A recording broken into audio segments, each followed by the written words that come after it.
नवरंगपुर में नाबालिका दुष्कर्मकारी को शीघ्र गिरफ दाबी में मशाल शोभायात्रा सहर सदासी पार्क में मशाल शोभायात्रा आरंभ हो सहर परिक्रमा कर आंबेडकर छक पर्यंत जाइथिला।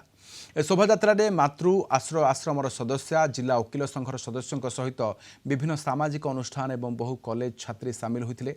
तेंतुलीखुंटी थाना अंचल 11 वर्ष नाबालिका को दुष्कर्म और हत्या घटनार 7 दिन पर पुलिस अभियुक्त को धरी पारिनी। यह अति दुर्भाग्यजनक कथा बोली अभियोग होइछि। मशाल शोभायात्रा सहित पुलिस को चेतावनी दी जाइछि।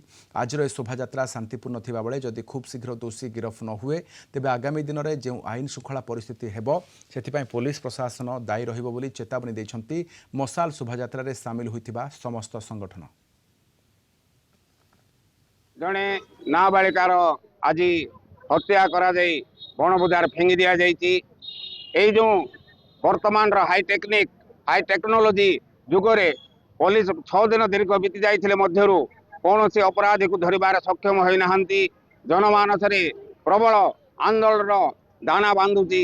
आगामी दिन रे विस्फोरण रूप नेबो। पुलिस पाखरे किछि भी एमती सुराग नहीं जोटा कि से एक्यूज मानक पाखरे पहुंची करी ताकू दंड विधान करिवो। कोन पे जिल्ला रे बारंबार ए सब घटना घटुची काहे के ए सब पई दायी किए?